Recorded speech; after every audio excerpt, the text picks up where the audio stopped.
오늘도 우리를 이 은혜의 자리로 불러주시고 주님 계획하신 일들을 이곳에서 이루실 것들을 기대합니다. 하나님, 우리 삶의 주인이 하나님이심을 고백합니다. 나의 삶 가운데 함께 하시며 하나님, 나의 삶 가운데 오늘도 역사하시는 주님, 물론 나의 삶 가운데 주님의 뜻을 이루어 주시옵소서. 언제나 우리와 함께 하시는 주님의 음성을 듣길 원합니다. 주님 앞에 나의 삶의 주인 되시는 것들을 다시 한번 내려놓기를 원합니다. 하나님, 이 예배가 온전히 주님을 갈망하며 주님을 만나는, 주님을 향하는 예배 되게 하여 주시고, 하나님 이곳 가운데 임하셔서 우리 영을 받으시고 주님 역사하여 주시옵소서. 감사합니다. 예수님의 이름으로 기도드립니다.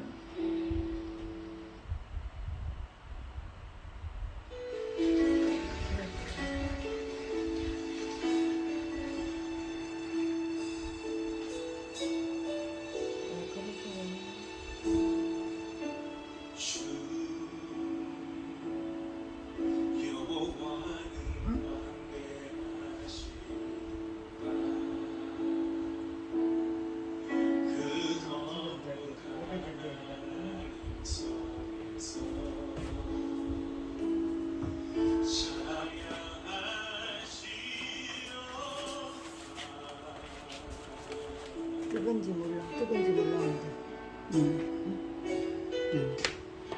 청소가. 세상 참.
(8월 25일) 주일 예배를 시작하도록 하겠습니다.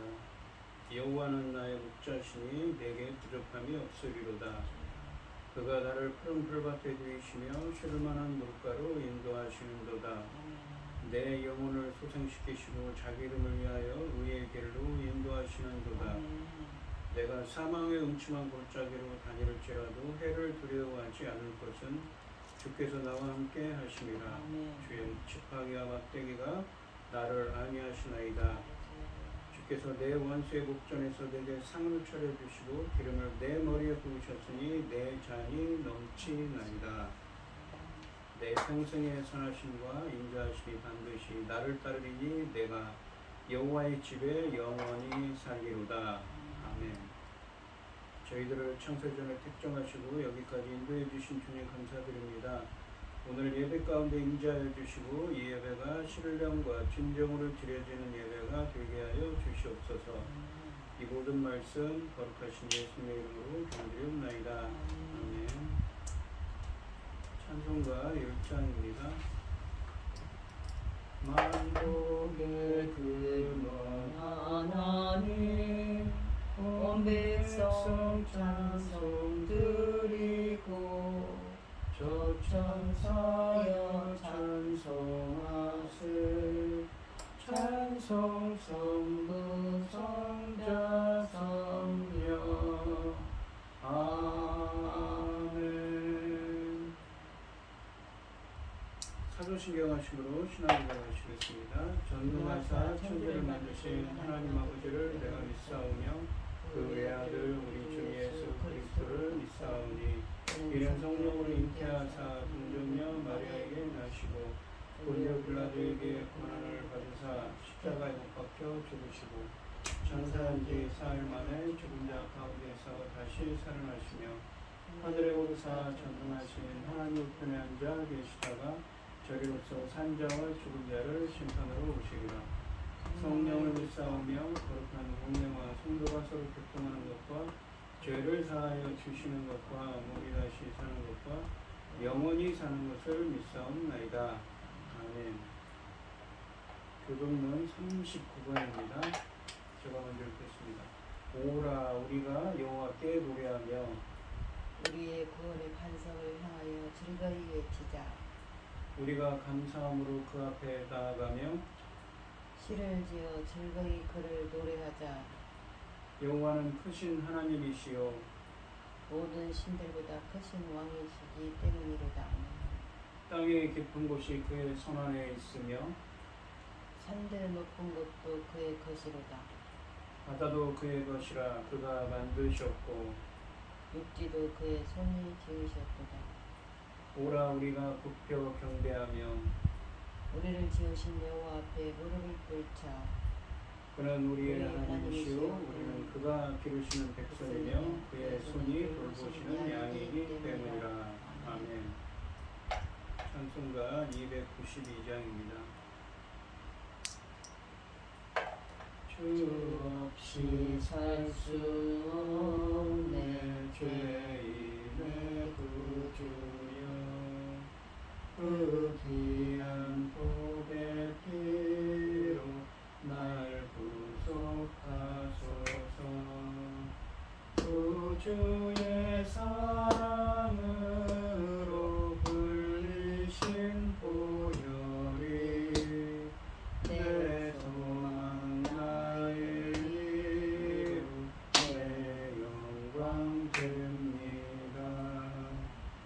주 없이 살 수 없네 나 혼자 못서리 이놓고 부족하며 지혜도 없도다.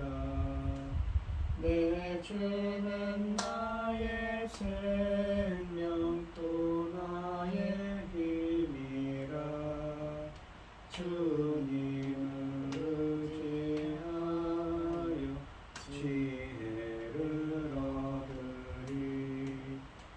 주 없이 살 수 없네 내 주는 하신다.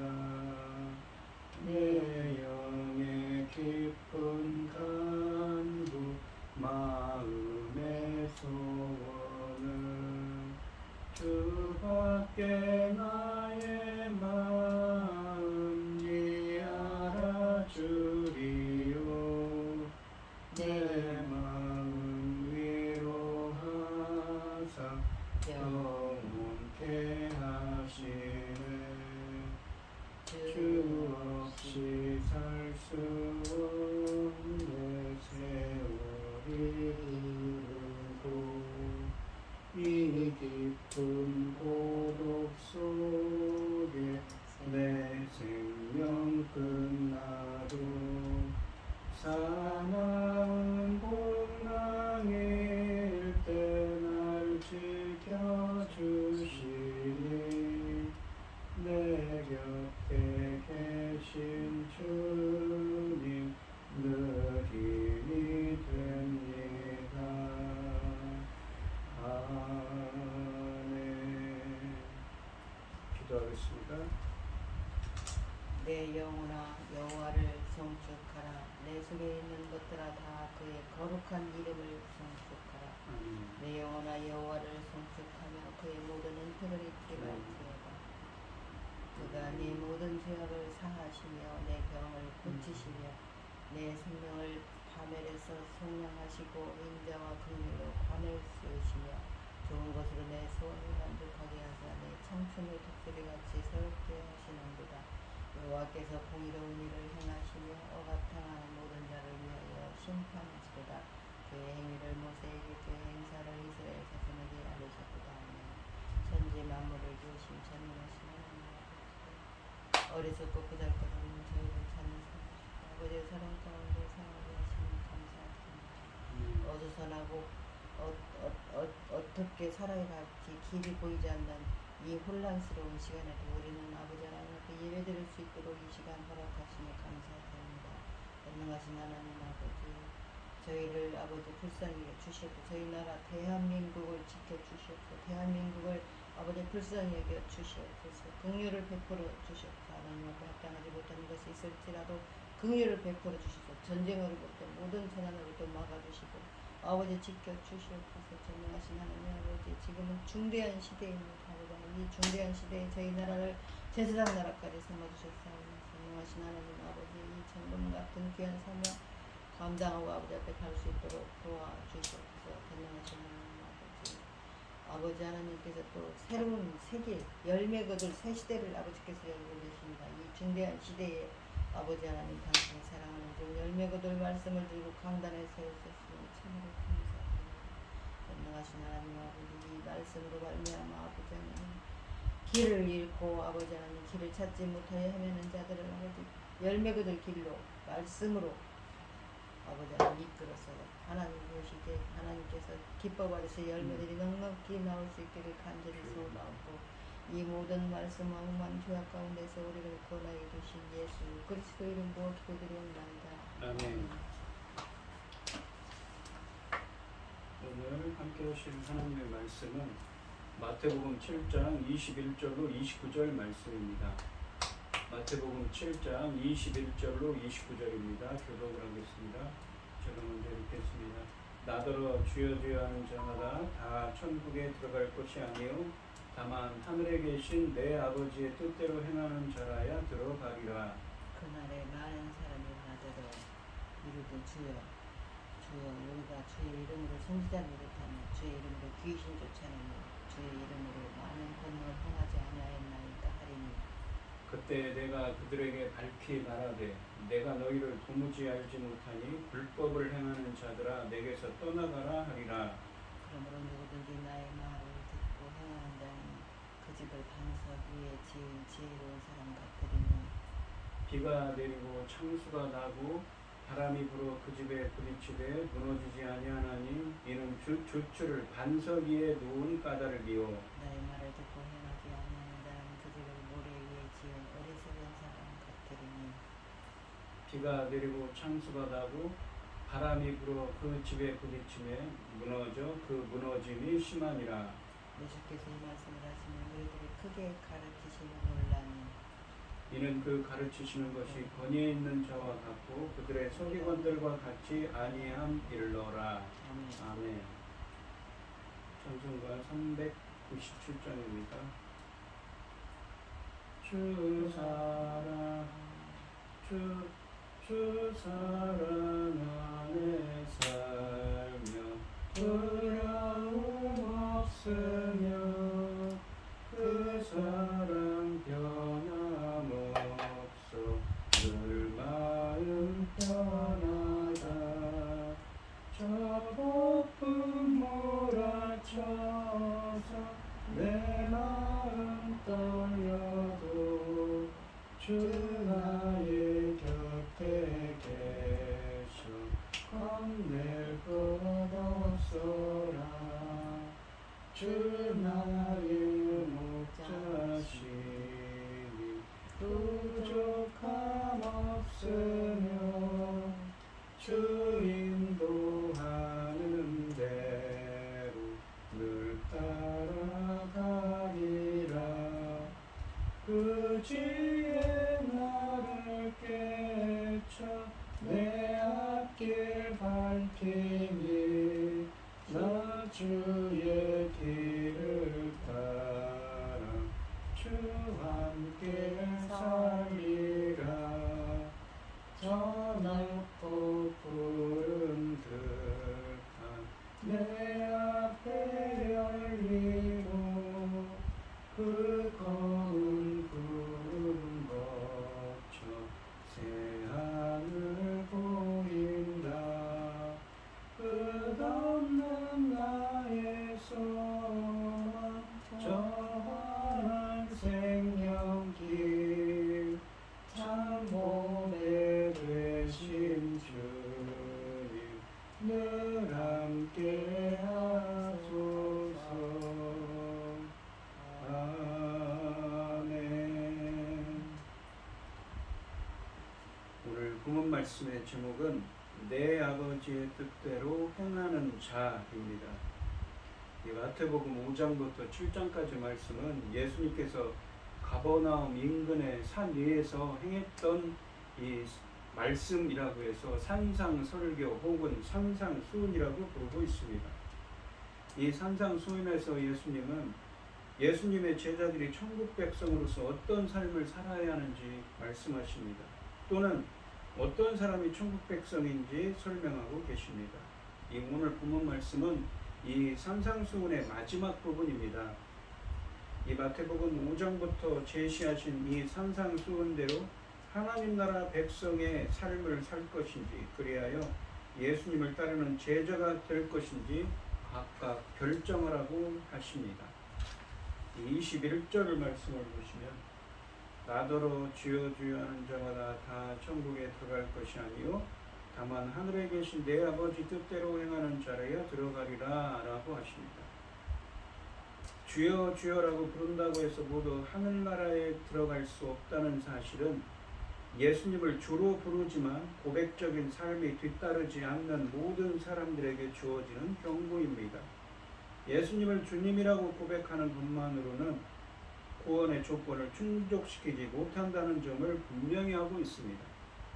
예수님께서 심판자로 묘사되는 22절과 23절 말씀에서 그분을 부르는 호칭엔 주님은 단순한 사회적 존경의 의미를 뛰어넘어 만물을 주관하시는 절대의 주권자이심을 고백하는 이 함의를 갖는 것입니다. 이 주여 주여라는 표현이요, 주님 큐리오스라고 헬라어로 그러는데 그런 의미가 있다는 것입니다. 만물의 주권자이신 주님이라는 의미죠. 그런데 예수님은 이러한 고백을 한 자들 중에서도 하나님 나라에 천국에 들어가지 못할 자들이 있다고 단호히 선언하고 계십니다. 물론 하나님 나라에 들어가는 데 있어서 예수님을 주님이라고 고백하는 것은 필수 요건입니다. 하지만 그 고백이 하나님 나라에 들어가는 데 필요한 모든 것은 아니라는 것입니다. 예수님은 그 고백에 대하여 하나님 나라에 들어가는 데 절대적으로 필요한 결정적 조건을 명확히 밝히십니다. 하반절에 보시면 다만 하늘에 계신 내 아버지의 뜻대로 행하는 자라에 들어가리라 라고 하십니다. 마지막 날 심판 상황에서 결정적으로 문제가 되는 것은 주님 주님이라는 주여 주여라는 고백만이 아니라 그에 부합하는 행동, 곧 하나님의 뜻을 텔레마라, 텔레마라고 헬라어에서는 그러는데요. 셀레마를 행하는 것, 포이에오입니다. 셀레마 포이에오이지요. 여기서 하나님의 뜻은 지금까지 산상설교에서 말씀하신 예수님의 가르침을 지칭하는 것입니다. 산상설교의 이 가르침을 행하는 것은 하나님 나라에 들어가는데 못 들어가느냐의 결정적인 기준이 된다는 것입니다. 그러니까 문맥적으로 보면 그렇다는 것이죠. 여기서 보면 하나님의 뜻은요. 그러니까 이 마태복음 5장부터 이 앞에 있는 7장 20절까지 행하신 예수님의 말씀이 그것을 행해하는 것이 하나님 나라에 들어가는 기준이라는 것입니다. 또한 천국에 들어가리라 라는 구절에서 사용된 미래형 동사는 이 문구가 최후 심판의 때에 이루어질 종말론적인 구원을 가리킨다는 것을 암시하고 있습니다. 이 말씀의 요지는 결국 말 그 자체로는 심지어 주여 주여라는 말조차도 충분치 않다는 것입니다. 예수님께서는 주님이시라는 기독교에서 가장 중요한 고백은 물론이고 행함이 없는 고백이 얼마나 공허한 것인지를 상기시키고 계십니다. 단순히 예수님을 주님이라고 부르는 것만으로는 아무런 의미가 없습니다. 중요한 것은 아버지의 뜻을 행하는 것입니다. 예수님을 주라고 부르는 것은 틀린 것이 아니라 예수님께서는 말뿐인 신앙과 진정한 제자들을 구분하고 계시는 것이지요. 22절 말씀해 보시면 그날이라는 건 무엇입니까? 이 그날이라는 것은 구약 성경에 있는 이 여호와의 날이라고 하는데 주님이 임하셔서 이 악인들을 심판하시고 하나님의 백성들은 구원하시는 그날이죠. 종말론적인 날입니다. 그날에 많은 사람이 나더러 이르되 주여 주여 우리가 주의 이름으로 선지자 노릇하며 주의 이름으로 귀신을 쫓아내며 주의 이름으로 많은 권능을 행하지 아니하였나이까 하리니. 이 주의 이름으로 선지자 노릇하는 것은 무엇입니까? 하나님의 말씀을 전하는 것이죠. 그리고 귀신을 쫓아내며 주의 이름으로 많은 권능을 행하는 것은 무엇입니까? 병고침 같은 기적을 행하는 것입니다. 라고 하십니다. 그렇다면 주여 주여라고 고백하면서도 정작 하나님의 뜻을 행하지 않는 자들은 과연 누구인가요? 그들은 아무런 활동도 하지 않는 자들인가요? 결코 그렇지 않다고 하십니다. 매우 놀랍고도 불편한 사실은 적극적인 종교 활동, 특히 괄목할 만한 은사 활동을 하는 사람들 가운데서도 하나님의 뜻을 행하지 않는 자들이 많다는 것이지요. 본문의 그날은 이 구약에서는 여호와의 날이라고도 하는데 주님이 임재하셔서 악인들을 심판하시고 의인들을 구원하시는 날입니다. 이 마지막 심판날 많은 이들이 예수님 앞에 나와 당당하게 보고할 것입니다. 예수님은 거짓 제자들도 주님의 이름으로 선지자 노릇하며 주님의 이름으로 귀신을 쫓아내며 주님의 이름으로 많은 권능을 행할 것이라고 기적을 행할 것이라고 그러한 점을 부각시키고 있습니다. 그들은 모두 예수님을 주여 주여라고 부를 뿐 아니라 은사를 행할 때 모두 주님의 이름으로 그렇게 합니다. 이것은 그들의 외적으로 그리고 실은 자기들 스스로의 생각에도 얼마나 진정한 제자로 간주될 수 있었는지를 인상적으로 보여주고 있습니다. 특히 여기 나열된 세 부류의 은사 활동들은 예수님 자신에게 그리고 초대교회 제자들도 당시 이 예수님의 공생의 기간에 그리고 초대교회 제자들도 행했던 것들입니다. 예수님이 십자가에 못 박히시고 부활하셨다가 이 하늘로 승천하신 이후에 이 사도행전에 보시면 예수님의 제자들도 행한 일이지요. 그 자체는 긍정적인 것들입니다. 선지자 노릇이란 하나님의 뜻, 그러니까 말씀을 전하는 일인데 예수님도 선지자이셨습니다. 그리고 제자들도 이 하나님의 말씀을 전했지요. 사도행전에 보시면 귀신을 쫓아내는 것은 예수님이 자주 하셨던 일입니다. 그리고 많은 권능을 행하는 것은 기적을 행하는 것이지요. 예수님과 사도들이 자주 행한 일입니다. 따라서 어떤 자들은 예수님과 제자들이 한 일을 흉내낼 것이지만 그렇다고 해서 그가 바른 제자인 것은 아니라고 하십니다. 기적을 일으키는 능력을 가지고 있다고 해서 참된 제자라고 믿어서는 안 된다는 것이지요. 23절 말씀을 보시면 그때 내가 그들에게 밝히 말하되 내가 너희를 도무지 알지 못하니 불법을 행하는 자들아 내게서 떠나가라 하리라. 그때에 23절에 그때라는 말은 22절 말씀을 시작할 때 그날에 라고 시작하는데 이 그날에 라는 말과 같은 것으로 주님이 임하셔서 구원하시고 심판하시는 그 구원의 날을 의미합니다. 22절 말씀이 자기 확신에 차 있는 자들에게 내가 주의 이름으로 선지자 노릇하고 주의 이름으로 귀신을 쫓아내고 주의 이름으로 기적을 권능을 행하지 않았는가 그런 확신에 차 있는 자들에게 예수님의 선언은 매우 단호합니다. 나는 너희를 도무지 알지 못하니 불법을 행하는 자들아 내게서 떠나가라고 하십니다. 예수님께서 그들에게 이처럼 가혹한 선언을 하시는 이유는 21절 말씀에 비추어 볼 때 명확합니다. 그들이 하나님의 뜻을 행하지 않았기 때문입니다. 여기서 알다라고 하나님께서 나는 너희를 도무지 알지 못하니라고 할 때 이 알다로 번역된 동사 기노스코는 단순한 인식의 수준을 넘어 관계 의미를 갖고 있습니다. 하나님이 누군가를 안다고 하시는 것은 그 사람을 그냥 아는 것이 아니라 그 사람과 언약을 맺었다. 혹은 하나님이 그 사람을 선택했다는 의미입니다. 그렇다면 나는 너희를 도무지 알지 못한다라는 말은 예수님께서 주여 주여라고 말하면서도 말씀을 듣고 행하지 않는 자들과 세 가지 은사활동을 하는 자들을 당신의 백성으로 인정하지 않는다는 의미로 해석 이해될 수가 있습니다. 그리고 그렇다면 반대로 하나님의 백성은 누구입니까? 바로 반대로 말씀을 듣고 행하는 자이지요. 이러한 표현은 25장 12절, 마태복음 25장 12절에 다시 나오는데 예수님이 모르시는 사람들은 버림받은 자임을 의미합니다. 이렇게 주님의 버림을 받은 것 자체가 바로 심판인 것이지요.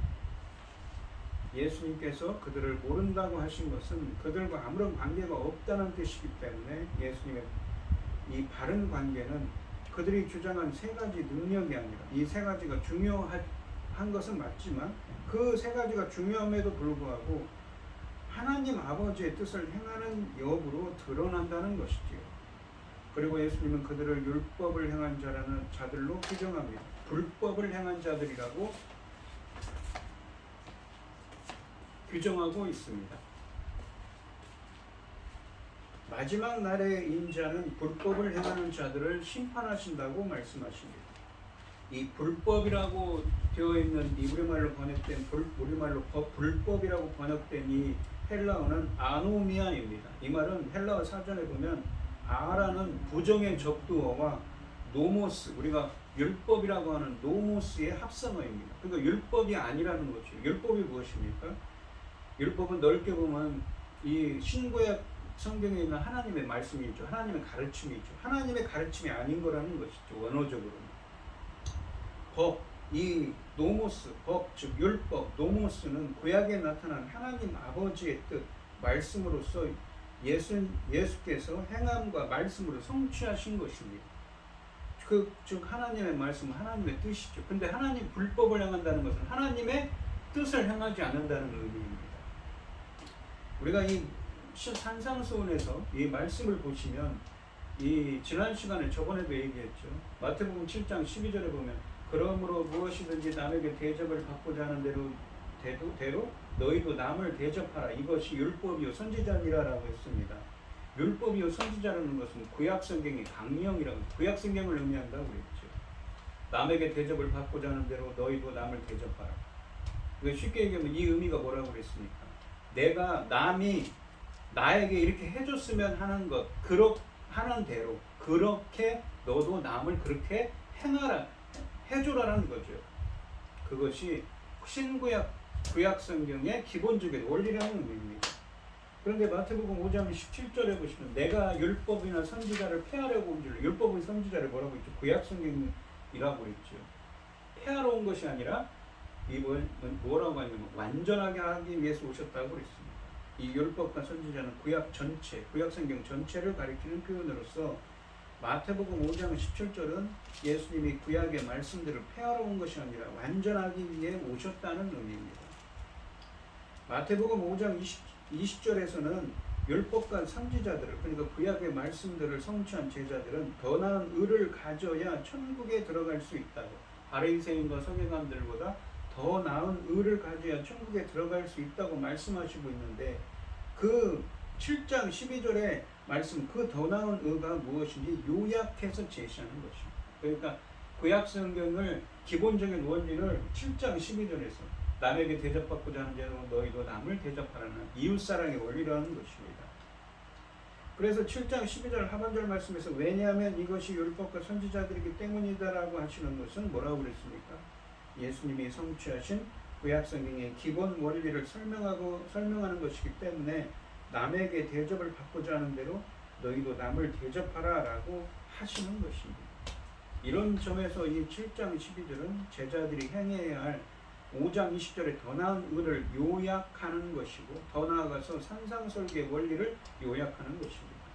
즉 7장 23절 말씀이 불법을 행하는 자는 넓게는 마태복음 5장부터 7장 20절까지 상상수훈의 말씀을 행하지 않는 것이고, 좁게는 상상수훈에서 예수님이 말씀하시는 교훈들의 핵심이며 신약성경과 구약성경의 핵심적인 기본 원리인 하나님을 사랑하고 이웃을 사랑하라는 사랑의 이중계명을 성취하는 이 마태복음 7장 12절 말씀을 행하지 않는 자들입니다. 이들은 21절과 22절 말씀처럼 주여 주여라고 말하면서 주의 이름으로 선지자 노릇하고 귀신을 쫓아내고 권능을 행하지만 하나님의 뜻대로 행하는 자가 아니기 때문에 23절에서 주님은 너희를 알지 못한다. 너희는 하나님 백성이 아니라고 하시죠. 너희는 언약 백성이 아니라고 하시고 불법을 행하는 자들이라고 하는 것입니다. 산상설교는 이 예수께서 하늘나라 천국의 백성과 자녀들에게 행하도록 가르치신 교훈이 집약된 것이므로 그들은 산상설교의 이 가르침과 다른 길을 걸은 자들입니다. 그들은 하나님의 뜻을 행한 것처럼 세 가지 능력을 주장하지만 심판을 피할 수 없게 됩니다. 왜요? 하나님의 뜻을 행하지 않았기 때문에 그런 거죠. 예수님 그들을 향하여 내게서 떠나가라고 이 23절에 말씀하시죠. 불법을 행하는 자들아 내게서 떠나가라 라고 하시죠. 예수님에게서 쫓겨나는 것은 무엇입니까? 형벌과 사망을 의미합니다. 자신들이 주님의 이름으로 전했던 말씀과 자신들이 주님의 이름으로 행했던 이적을 거론하면서 자신들을 참된 제자라고 우길 것입니다. 그러나 주님은 종말의 날에 그들을 심판하실 것입니다. 예수님의 요지는 분명합니다. 사람들이 예수님을 주라고 부르고 나서도 믿음 없이 놀라운 종교활동에 참여할 수 있다는 것입니다. 22절 말씀 세 가지 은사활동들은 그 자체가 문제는 아닙니다. 문제는 그러한 은사활동이 어떻게 행해졌는가에 있습니다. 이것은 하나님의 뜻과 상관없는 종교적 활동들이 교회 안에서조차 얼마든지 일어날 수 있음을 강력히 시사하고 있습니다. 그런데 매우 충격적이고 불편한 사실은 마지막 심판 때 주님께 이처럼 보고하는 자들이 정작 자신은 주님과의 관계 속에서 위에 그러한 은사활동들을 했다고 확신한다는 점입니다. 이렇게 볼 때 중요한 것은 자기 확신이 아닙니다. 그보다는 그 관계에 대한 예수님의 인정이지요. 제자들은 선지자의 역할을 수행하며 기적을 행하는 능력을 예수님에게서 받았기 때문에 예수님께서 이런 예언과 기적을 반대하시는 것은 아닙니다. 불법은 어떤 적극적인 범법 행위를 지칭하는 하기보다는 하나님의 뜻을 행하지 않는 재반 행위를 포괄적으로 지칭하는 것입니다. 그런데 예수님께서 22절 말씀에 그처럼 인상적인 종교 활동들까지도 불법이라고 규정하신 것은 충격적인 것이지요. 심판자인 예수님께서는 하나님 뜻대로 행하지 않은 모든 행위들이 그 종류 여하를 막론하고 불법일 뿐입니다. 이처럼 예수님과 아무 상관없이 스스로 속아서 그분의 이름만 도용한 율법을 행하는 자들에 대한 하나님의 최종 명령은 예수님의 최종 명령은 내게서 떠나가라는 것입니다. 이것은 그들의 피상적인 고백만으로는 예수님과의 진정한 관계가 이루어질 수 없음을 보여주고 있습니다. 그들 스스로는 예수님을 주님으로 알고 그분의 일을 했겠지만 정작 주님으로 알고 그분의 일을 했겠지만 정작 주님이신 예수님은 그들을 알지도 못하시며 그러니까 그들을 안다는 것이 무엇이라고 하나님이 우리 인간들을 안다는 것은 언약을 맺었다는 거죠. 그리고 그를 선택했다는 의미입니다. 하나님의 백성이 아니라고 하시는 것입니다. 따라서 그들에게 떠나라고 선언하는 것입니다. 이 명령은 메시아이신 예수님과의 영원한 관계 단절을 뜻하며 하나님 나라로부터 완전히 배제되는 영원한 형벌을 뜻하는 것입니다. 본문은 예수님을 주님, 주여, 주여, 주님, 주님이라고 고백하는 모든 그리스도인들의 마음을 상당히 불편하게 합니다. 소위 입술의 고백에 의거하여 구원의 확신을 가지고 살아가는 자들에게 그 확신이 자신만의 일방적인 신념일 수 있다는 위험을 지적해 주기 때문입니다. 이것은 영적으로 진지한 그리스도인들에게 큰 고민거리를 던져줍니다. 하지만 그러한 고민을 통해 자신의 영적 상태를 철저히 점검해 보라는 것이 본문의 핵심적인 메시지입니다. 교회 안에서 인상적인 은사를 소유한 사람들, 그리고 다양한 사역에 열심인 사람들은 대개 하나님의 일을 하는 사람들이라고 간주됩니다. 물론 하나님의 일에는 다양한 은사들이 수반됩니다. 하지만 은사를 행하는 사람들 모두가 하나님의 뜻을 행하는 사람으로 인정받는 것은 아닙니다. 사실 마지막 심판 때 자신들의 기대와 전혀 달리 그 모든 일들이 주님과는 무관하다는 선언을 듣게 될 사람들이 의외로 많을 것입니다. 따라서 우리 모두는 주님의 이름으로 하는 자신의 종교적 활동들이 과연 주님과의 그 진정한 관계 속에서 이루어지고 있는지를 심각하게 점검해 보아야 합니다. 성경은 방언과 예언 등 이 은사들을 부정하지 않습니다. 사람마다 은사도 틀리지요. 그렇기 때문에 이것을 무엇이라고 생각해야 됩니까? 하나의 과정이라고 생각해야죠. 전에 고린도 전서 설교를 했습니다만 고린도 교회가 문제가 많은 교회죠. 은사주의가 팽배했던 것입니다. 사도 바울이 은사에 대한 이야기를 하죠. 10,000마디 방언을 하는 것보다 하나님의 말씀을 읽고 그 말씀을 묵상하는 것이 더 중요하다고 그런 취지로 하죠. 이 은사들도 무엇입니까? 성령의 역사입니다. 그렇기 때문에 이러한 것을 하나의 과정으로 봐야지. 마치 그것이 절대적인 것처럼 은사주의에 빠져서는 안 된다는 것입니다. 이 본문에서도 그런 것이지요. 주님의 이름을 자기 이익의 도구로 남용하고 오용하는 자를 불법을 행하는 자로 정죄하십니다. 하나님의 일을 한다고 생각하며 예수님의 이름으로 예언하고 치유하고 기적을 행했는데 예수님은 조무지 모른다 하시고 내쫓으신 그들에게는 충격적인 일입니다. 열정적으로 하고 있는 교회 활동들이 내 욕망과 자랑을 위한 것은 아닌지 우리가 생각해 볼 일입니다. 주님에 대한 고백이 부끄럽지 않도록 나의 신앙이 불법이 되지 않도록 날마다 아버지의 뜻이 내 말과 행위와 관계 안에서 역사하도록 오늘도 말씀에 귀 기울이고 겸손히 배워야 할 것입니다.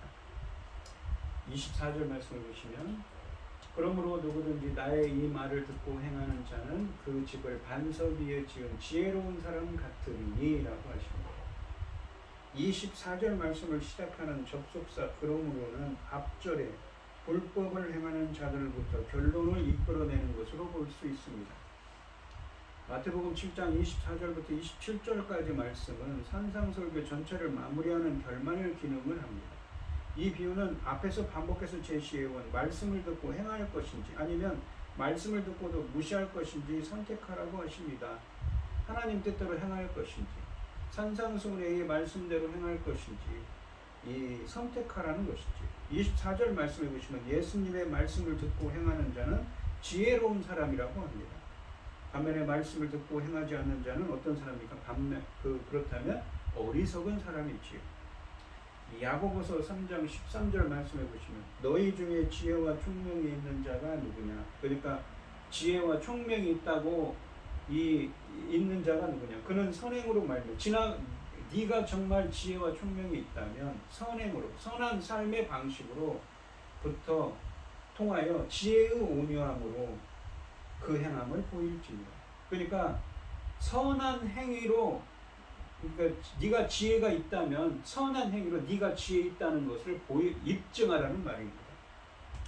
자신을 스스로 지혜와 총명이 있는 자로 여기는 사람들은 선한 삶의 방식으로부터 지혜의 온유함으로 자신의 행위를 입증하라는 말씀입니다. 이 말은 너희가 지혜가 있다고 주장한다면 참된 지혜가 드러나는 행함을 통해 너희의 지혜를 입증하라, 보이라는 뜻입니다.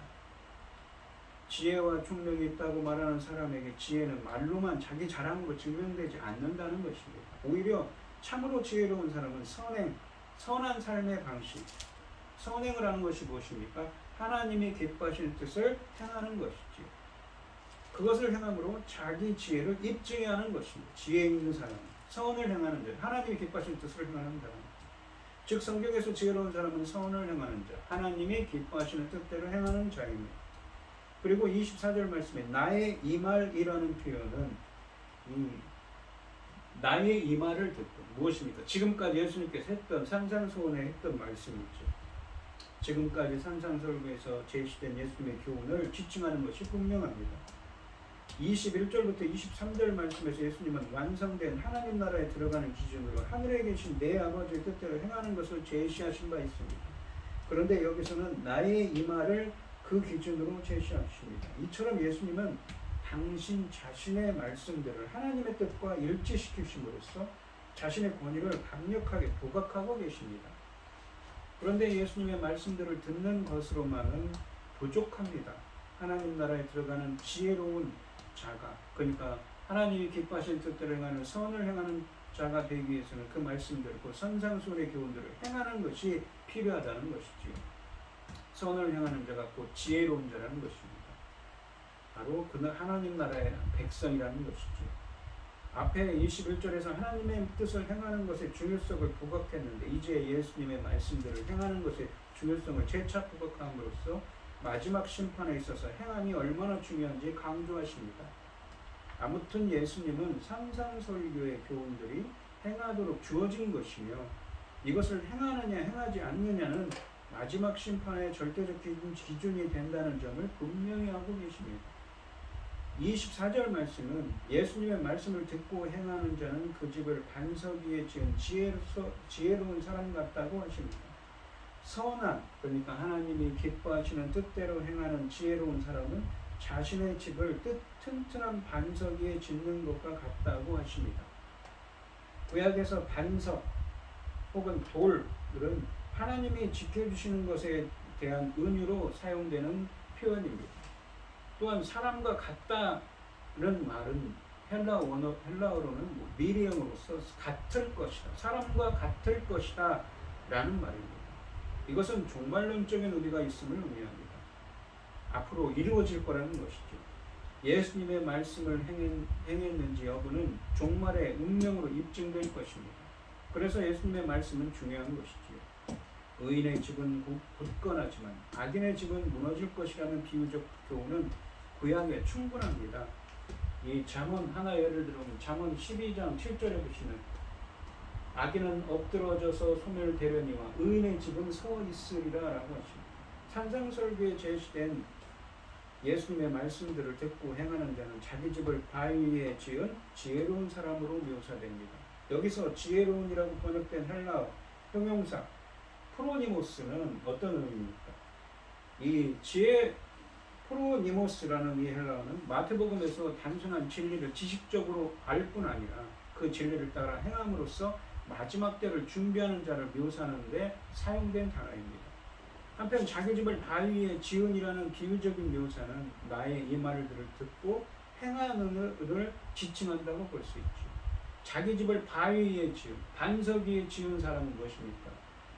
나의 이 말을 듣고 예수님의 말을 듣고 행하는 자지. 그렇다면 26절에서 자기 집을 모래 위에 지은이라는 반대되는 표현이 있는데 무엇입니까? 나의 이 말들을 듣고 행하지 않는다는 의미입니다. 지혜로운 자는 예수님의 말씀을 듣고 행하는 삶을 살며 따라서 바위 위에 반석 위에 삶의 집을 짓습니다. 그에 반해 어리석은 자는 예수님의 말씀을 듣기만 하고 행하지 않는 삶을 살며 따라서 모래 위에 삶의 집을 짓는 것입니다.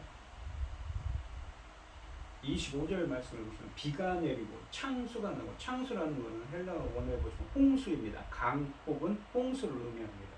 바람이 불어 그 집에 부딪히되 무너지지 아니하는 이는 주추를 반석 위에 놓은 까닭이다. 반석 위에 집을 지으니까 기초가 탄탄하죠. 주추를 놓다라는 말은 기초를 형성한 기초를 놓다는 말입니다. 기초를 두다는 말이죠.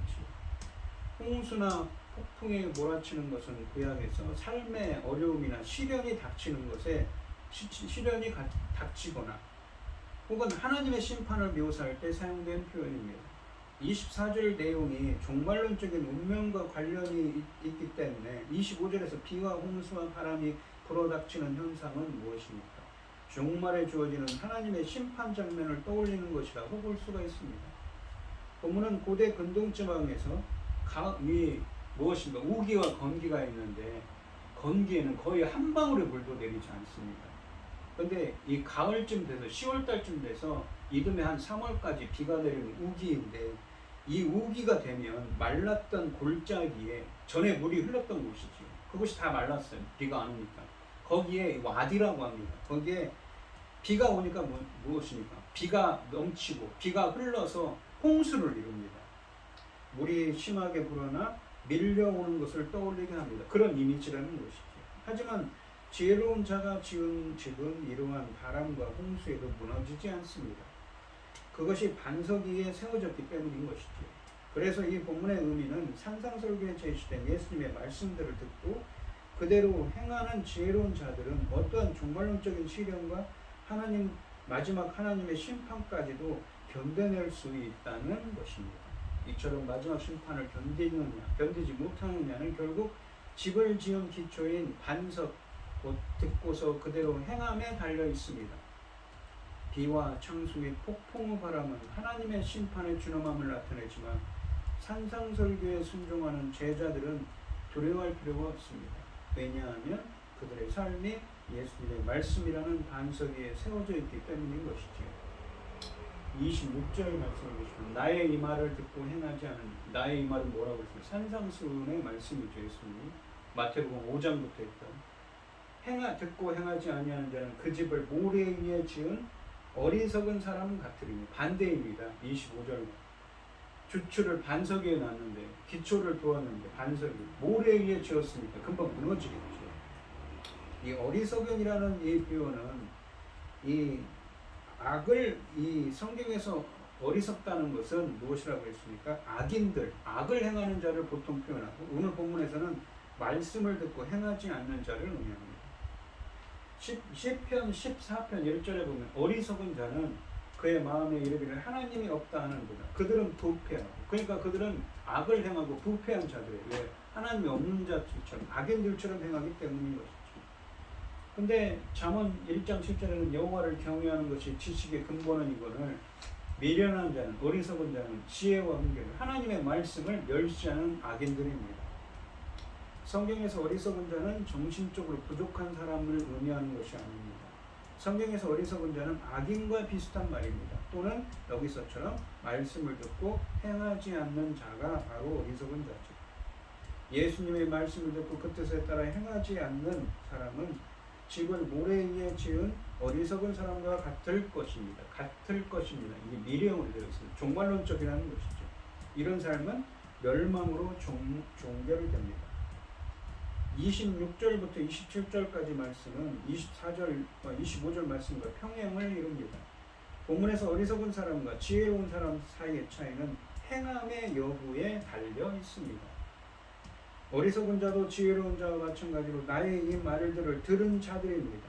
그렇다면 여기서 문제가 되는 어리석은 자는 우선적으로 예수님을 따라다니며 예수님의 가르침을 들었던 자들을 지칭하고, 또한 교회 안에 복음서를 통해서 예수님의 복음을 듣는 자들을 지칭하는 말씀입니다. 곧 교회 밖에 있는 외부인들이 아니라 교회 안에 있는 내부자들을 향해서 하는 말씀이라는 것입니다. 교회 안에 있는 모든 이들이 예수님의 말씀을 듣습니다. 하지만 그것만으로는 부족하다는 것입니다. 결정적으로 중요한 것은 들은 대로 행하는 것입니다. 예수님의 말씀들을 듣기만 하고 행하지 않는 자들은 집을 모래 위에 지은 어리석은 사람에 비유되는 겁니다. 여기서 어리석은은 이라는 형용사는 예수님의 말씀들을 직접으로 이해하지 못하는 것이 아니라 예수님의 말씀들을 이해하고 심지어 그것들을 공감하더라도 그 말씀들을 행하지 않는 자들이라는 것이지요. 27절 말씀을 보시면 이 주추를 모래 위에 뒀기 때문에 어리석은 자, 하나님의 말씀을 듣기는 듣는데, 예수님의 말씀을 듣기는 듣는데 행하지 않는 자, 비가 내리고 창수가 나고, 그러니까 똑같아요. 25절과 비가 오고 홍수가 났어요. 바람이 불었어요. 근데 그 집에 부딪히며 무너져서 그 무너짐이 심하니라라고 하십니다. 이런 사람들이 어리석은 것은 홍수가 나고 바람이 불어닥치면 모래 위에 쌓은 집은 견디지 못한 채 넘어지기 때문입니다. 이 말씀의 심판 장면은 최후 심판의 때를 암시하는 것입니다. 본문은 그 사람의 지혜로움과 어리석음은 마지막 심판 때에 판명된다는 것입니다. 주님은 산상설교의 끝을 그 무너짐이 심하니라라는 말로 장식함으로써 파멸의 결과를 강조합니다. 이처럼 산상설교의 마지막은 경고에 대한 강조로서 우리들이 종말의 운명을 두려움으로 되새기면서 인생의 기초를 무엇에 두고 있는지 돌아보게 하는 것입니다. 결국 산상설교는 말씀에 대한 순종을 강조하는 것입니다. 예수님의 설교는 듣고 지식을 채우라고 주어진 것이 아니라 듣고 행하라고 주어진 것입니다. 마지막으로 이제 28절과 29절 말씀을 보시면 예수님께서 이 말씀을 마치시며 무리들이 그의 가르침에 놀라니 이는 그 가르치시는 것이 권위 있는 자와 같고 그들의 서기관들과 같지 아니함일러라 라고 하십니다. 예수님의 가르치는 그분의 제자들뿐 아니라 무리들도 있었습니다. 물론 산상설교는 제자들을 대상으로 주어진 설교입니다. 실제로 산상설교 중 한 말씀도 무리에게 직접 주어지지 않았습니다. 그럼에도 불구하고 무리는 제자들에게 주시는 예수님의 가르침을 멀찍이서 얻어 들었던 것이죠. 산상설교의 직접적인 청중은 분명 예수님의 제자들입니다. 하지만 이 본문에 나오는 무리들도 그 설교의 간접적인 청중이었음을 이처럼 밝히고 있습니다. 예수님의 가르침을 들은 사람들은 놀랐습니다. 29절 말씀해 보시면 본문은 무리들이 이 놀란 이유를 그 가르치는 것이 권위 있는 자와 같고 그들의 서기관들과 같지 않았기 때문이라고 말씀하십니다. 헬라어 원문으로는 29절 말씀은 이유와 원인, 그러니까 왜냐하면 무엇 때문입니다를 의미하는 접속사로 시작하는데 한글 성경에는 생략되었습니다. 무리들이 놀란 이유는 가르침의 내용이라기보다는 가르침의 내용 때문이라기보다는 그 가르침에 드러난 예수님의 권위 때문이었습니다. 그리고 예수님의 권위가 그들의 서기관들 같지 않았다고 부연 설명을 하고 있습니다. 서기관들은 당시 율법을 가르치는 공인된 선생들이었습니다. 그런데 그들 스스로의 권위로 가르친 것이 아니라 율법의 권위 아래서 이 이전 선생들의 견해들에 의존하여 가르쳤습니다.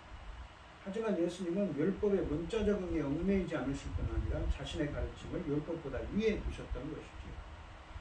그래서 다시 말해서 예수님은 단순히 율법을 해석하시는 것이 아니라 하나님의 뜻을 직접 밝히는 자신의 가르침으로 율법을 재규정하셨습니다. 그래서 이 마태복음 25장 22절, 28절, 32절 등에서는 그러나 나는 너희에게 이렇게 말한다고 말씀하시는 것입니다.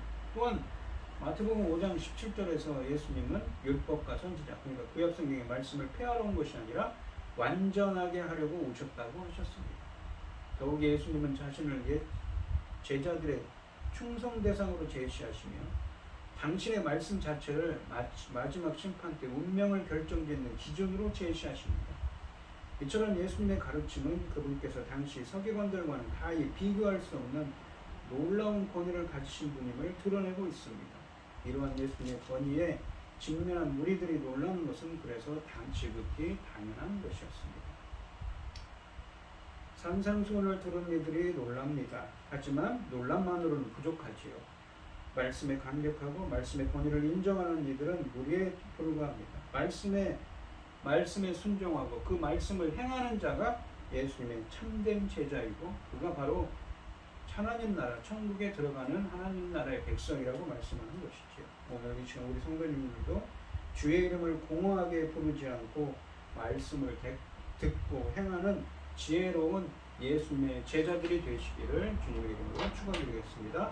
기도하겠습니다. 하나님 아버지, 말씀을 주여 하는 자마다 천국에 들어갈 것이 아니요 아버지의 뜻대로 행하는 자가 천국에 들어간다고 하셨습니다. 바로 예수님의 말씀을 듣기만 하는 자가 아니라 말씀을 듣고 행하는 자가 바로 하나님 나라의 백성이라고 말씀하십니다. 이 산상수훈에 있는 이 주옥 같은 이 말씀들을 저희들이 듣고 행하는 예수님의 참다운 제자가 될 수 있도록 주님께서 인도하시고 함께하여 주시옵소서. 이 모든 말씀 거룩하신 예수님의 이름으로 기도드리옵나이다. 아멘. 찬송가 204장을 하시고 축도하심으로 오늘 예배를 마치겠습니다.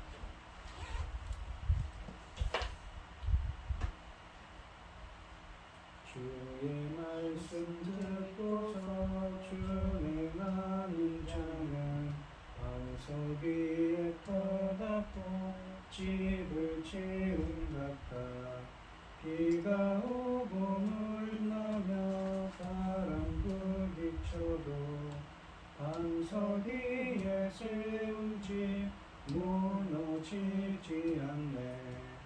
잘 짓고 잘 짓세 우리 집 잘 짓세 만세 반석 위에다 우리 집 잘 짓세. 주의 말씀 듣고도 행치 않는 자는 모래 위에 떠닫고 집을 지은 같아. 비가 오고 물러며 바람 부딪힐 때 모래 위에 세운 집 크게 무너지네.